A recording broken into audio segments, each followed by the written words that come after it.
உரையாடி இன்று நாம் கொண்டாடும் மறைபொருளை புரிந்து கொள்ளவும் வாழ்வாக்கவும் நாம் முயற்சி எடுப்போம்.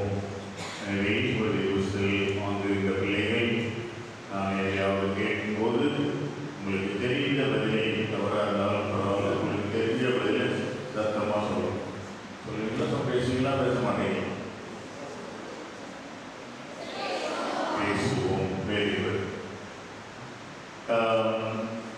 நமது கோவிலுடைய நமது பங்கினுடைய பாதுகாவலர் யார்? தூய ஆவியார். எனவே தமத்திருத்துவத்தினுடைய மூன்றாவது ஆள் என்று சொல்லப்படுகிற அந்த தூய ஆவியார் நமது ஆலயத்தினுடைய பாதுகாவலர். இன்றைக்கு இந்த ஞாயிற்றுக்கிழமை நாம் கொண்டாடுகின்ற திருவிழா என்ன? தூய ஆவியார் திருவிழா.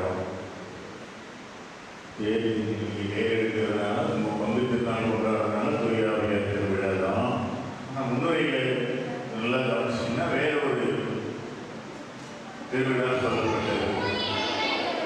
சத்தமாக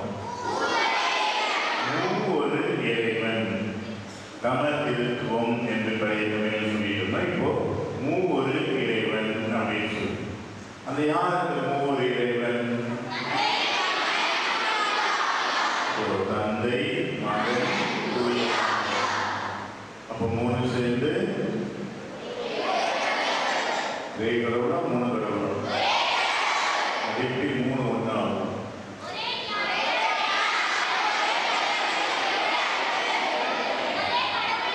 பாருங்க, எண்ணிக்கை பிரகாரம், அதாவது உலகத்தினுடைய அறிவியலுடைய கருத்து பிரகாரம், எண்ணிக்கை பிரகாரம் 1, 2, 3 என்று இருந்தால் மூன்றாக தான் இருக்க முடியும்.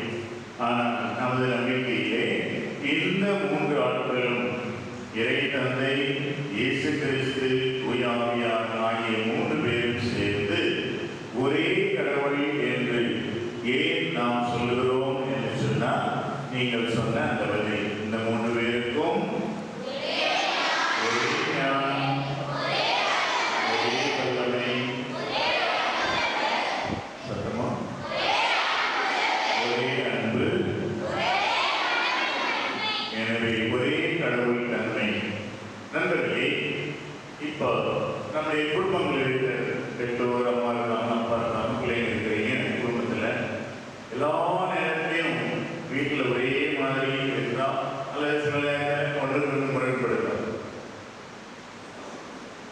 அப்பாவுக்கும் அப்பா அம்மாவுக்கு இடையில அல்லது பிள்ளைங்க பெற்றோருக்கு இடையில வாக்குவாதங்கள் அல்லது மாறுபட்ட கருத்துகள் இதெல்லாம் வந்தா இல்லை வீட்டில் இருக்கிற அம்மா அப்பா ரெண்டு பிள்ளைங்க அவர்கள் எல்லாரும் சேர்ந்து ஒரே மாதிரி யோசிக்கிறீங்க.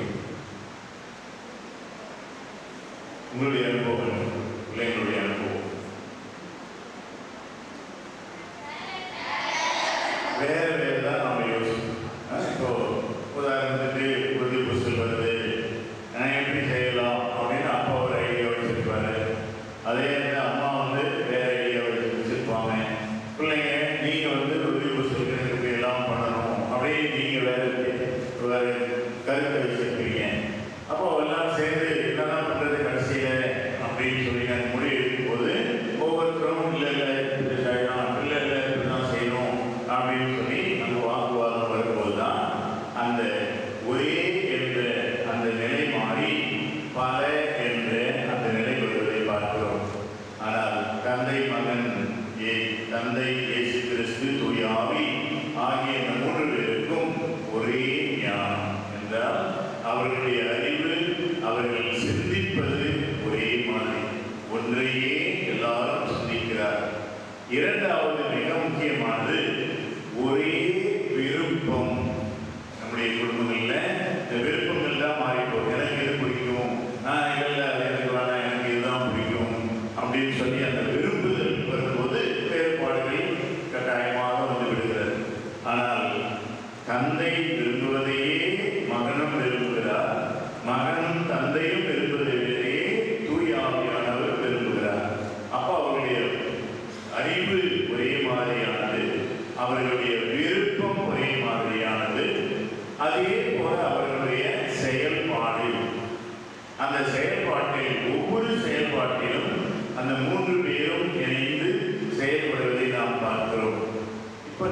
படித்த மறைக்கல்வியிலிருந்து உங்களுக்கு ஒரு கேள்வி.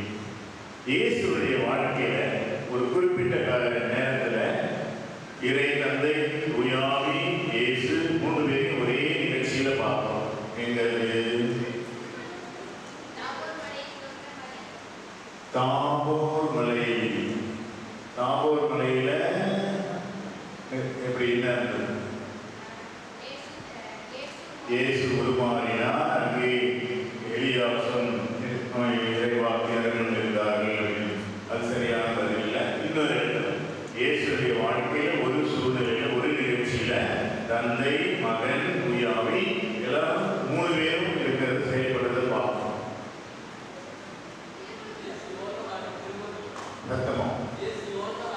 இயேசு யோர்தான் ஆற்றிலே திருமுழுக்கு பெறும்போது, அதுதான் சரியான பதில்.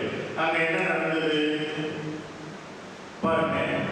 இந்த ஸ்நாபகர் திருமுழுக்கு யோவான் யூத மக்களிடையே நீங்கள் மனம் திரும்புங்கள், உங்கள் பாவ வழியை விட்டு நல்லவர்களாக திரும்புங்கள் என்று சொல்லி அவர்களுக்கு போதித்து வந்தார். அவருடைய போதனைகளை கேட்டவர்கள் அந்த யோர்தான் ஆற்றிலே அவர் கையால் ஞானஸ்தானம் பெற்று அன்றிலிருந்து மனம் திரும்பி நல்லவர்களாக நல்ல யூதர்களாக வாழ்ந்தார். இதுதான் நடந்து கொண்டிருக்கு. இப்படி அந்த ஸ்நாபகர்களிடம் போன அந்த கூட்டத்திலே இயேசுவும் போகிறார். அப்போது அவர் இளைஞராக இருந்த அந்த இயேசுவும் போகிறார். அந்த இயேசு தன் பக்கத்தில் வந்தவுடனே, இதுவரைக்கும் எத்தனையோ பேர் வந்தாங்க, ஒவ்வொருத்தரையும் அந்த தண்ணீரில் முழுகி அந்த யோர்தான் தண்ணீரில் அவர்களுக்கு ஞானஸ்தானம் கொடுத்த அந்த யோவான் இயேசு தன்னிடத்தில் வரும்போது என்னமோ சொல்றாரு. என்ன சொல்றாரு? இயேசு தன்னிடம் திருமுழுக்கு பேர் வரும்போது அந்த யோவான் என்ன சொல்றாரு? பைபிள் படிக்கல, யாராவது சொல்லுவோம்.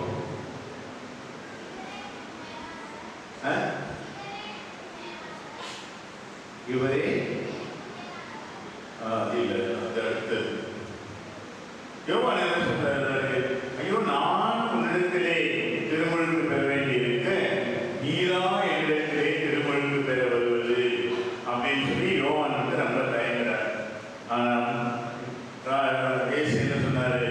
ஒதுக்கி நீ செய்ய வேண்டியதை செய் என்று சொல்லி இயேசுவை அந்த யோர்தான் நதியை வழக்கமா எல்லாருக்கும் செய்யற மாதிரி அவரையும் அந்த தண்ணீரை மூழ்கி எடுத்து அவர் அந்த தண்ணீரிலிருந்து வெளிவரும் போது, இப்போ நீங்களே சொல்லுவீங்க, அந்த யோர்தான் ஆற்றிலிருந்து இயேசு தண்ணீரிலிருந்து வெளியே வரும்போது என்ன நடந்தது?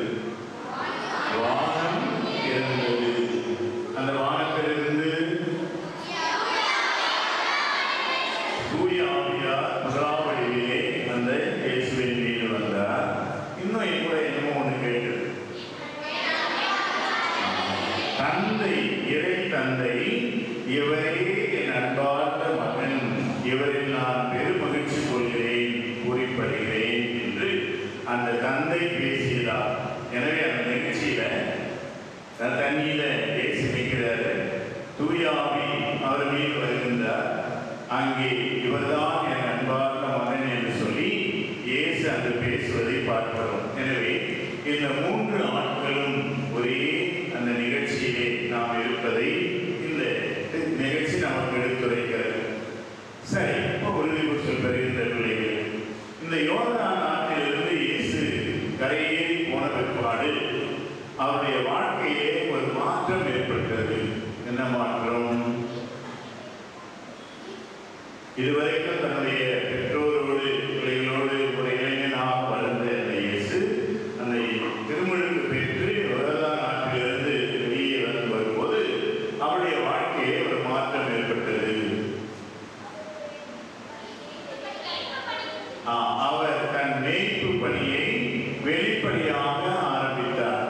அந்த திருமுழுக்கு பெற்ற பிற்பாடு திரும்பவும் நாசரேத்துக்கு அவங்க அப்பா அம்மாவோடு கூட போல அவர் அங்கிருந்து கலிலேயாவுக்கு சென்று, காலம் நெருங்கி விட்டது, கடவுள் அரசு வந்து விட்டது, மனம் திரும்பி நற்செய்தியை நம்புங்கள் என்று சொல்லி அங்கே அவர் தன் பணிகளை எனவே இயேசு தன் பொது வாழ்வில் பணியை ஆரம்பித்தார். இயேசு தன் பொது வாழ்வில் என்னென்ன காரியங்கள் எல்லாம் செய்தார்? உங்களுக்கு தெரிஞ்சதெல்லாம் சொல்லுங்க.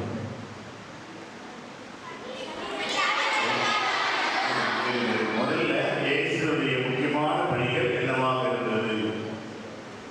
ஒன்று, போதித்தல், இறைவார்த்தையை, கடவுளை பற்றி அந்த மக்களுக்கு எடுத்துரைப்பது. தனியார் இருக்கிறவங்களுக்கு, குழுவில் இருக்கிறவங்களுக்கு, இந்த மாதிரி கூட்டமா இருக்கும்போது அந்த ஒவ்வொரு சூழ்நிலையிலும் பவுலடியார் சொல்வது போல காலம் வாய்த்தாலும் வாய்க்காவிட்டாலும் இருக்கிற சூழ்நிலைகளை பயன்படுத்தி கொண்டு அங்கு இருப்பவர்களுக்கு கடவுளை பற்றி எடுத்து சொல்வது. அதற்கு பேர் தான் நற்செய்தி அறிவிப்பு என்று சொல்லுகிறோம்.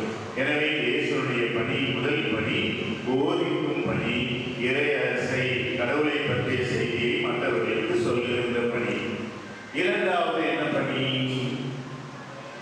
இயேசுடைய பணியில் உங்களுக்கு என்ன ஞாபகம் வருது?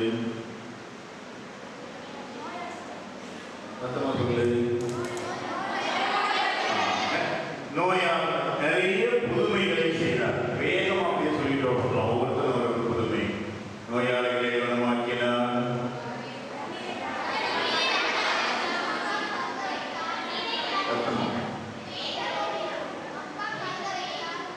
இப்படி நிறைய புதுமைகளை அவர் செய்தார்.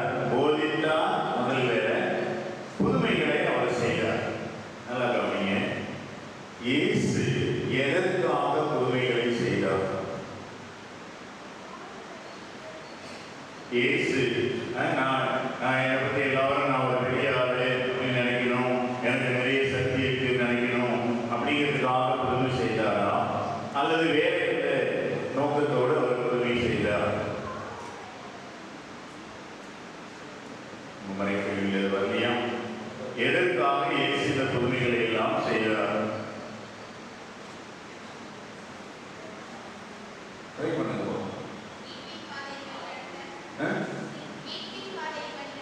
மீட்பின் பாதையில் வழிநடத்த.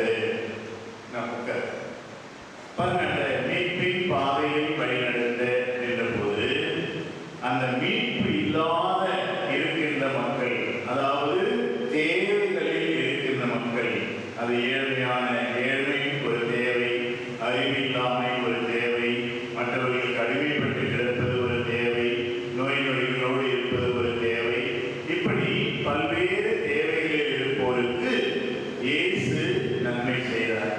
ஒரு உதாரணம் உங்களுக்கு நல்ல ஞாபகம். இயேசு போயிட்டே இருக்கார் ஒரு குளத்துல. அங்க ஒரு மனுஷன் 39 ஆண்டுகளாய் நான் இங்கு இருக்கிறேன், அந்த தண்ணியை கடக்கும் போது என்னை அந்த தண்ணி கொண்டு போறதுக்கு ஆள் இல்லை. அப்ப இயேசு என்ன சொல்றார்? எழுந்து நட. உடனே அந்த மனிதன் நடக்கிறான். காரணம், அவன் தேவையில் இருந்தால் உதவி செய்ய ஆள் இல்லை, எனவே அவர் செய்தார். இது இரண்டாவது பணி. இயேசுடைய முதல் பணி இயேசு கடவுளை பற்றி அறிவிக்கின்ற நற்செய்தி பணி, அதை போதிக்கும் பணி. இரண்டாவது, தேவையில் இருக்கின்ற எல்லா மக்களுக்கும் நன்மை செய்கின்ற பணி, திருத்துவதர் பணி. 10ஆம் அதிகாரத்திலே இப்படி ஒரு வசனம் வரும். நான் ஒரு டேஷ் போடுவேன், அந்த டேஷ் நீங்க ஃபில்அப் பண்ணுவோம். இயேசு சென்ற இடமெல்லாம் டேஷ் செய்து கொண்டே போனார்.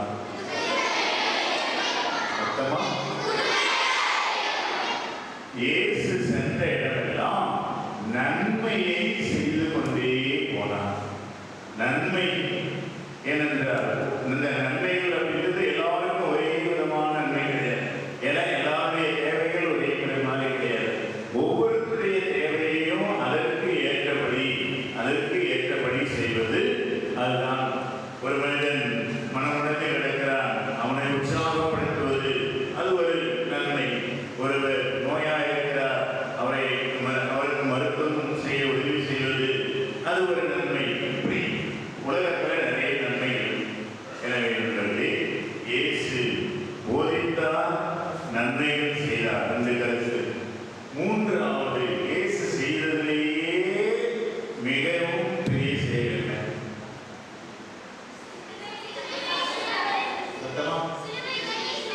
தன்னையே சிலுவையில் மனிதர்களுடைய பாவங்களுக்காக தியாகம் செய்தார். தன் உயிரை கொடுத்தார் என்பது தியாகம் செய்வது. அவருக்காக அவர் சாகவில்லை, மற்றவர்களுடைய மனிதர்களுடைய பாவங்களுக்கு பரிகாரமாக. எனவே நாங்கள் இயேசுடைய வாழ்விலிருந்து நாம் 3 காரியங்களை கற்றுக்கொள்கிறோம்.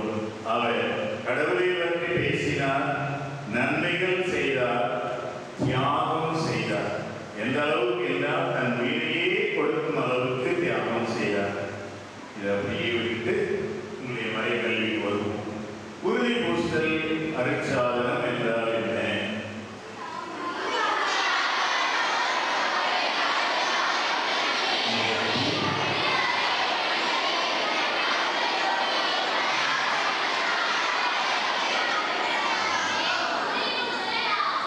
தூயாவியாராலும் அவருடைய கொடைகளாலும் நம்மை நிரப்பி திரு அவையின் திருப்பணிகளில் கடமை உணர்வோடு பணி செய்ய நமக்கு ஆற்றல் அளிக்கின்ற.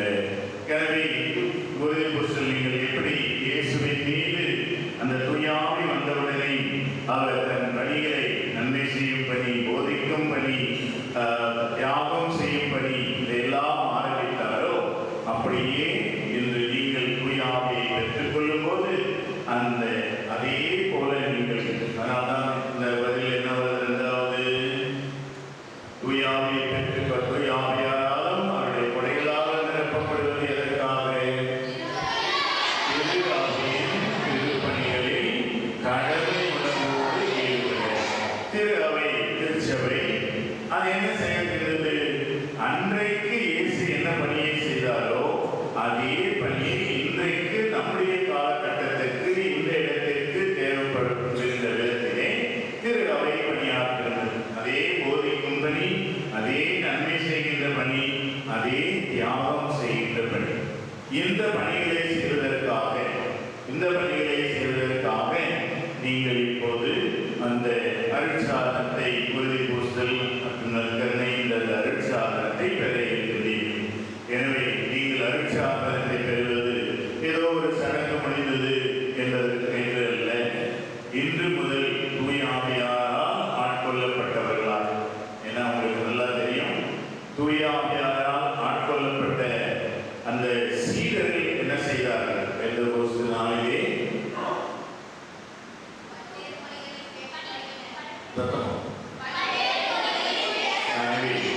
யூதர்களுக்கு பயந்து ஒளிந்து கொண்டிருந்த அந்த பரிசுத்த திருத்தூதர்கள், அப்போஸ்தலர்கள் அந்த பெந்தகோஸ்து நாளிலே தூயாவியை பெற்றுக்கொண்ட உடனே என்ன செய்தார்கள்?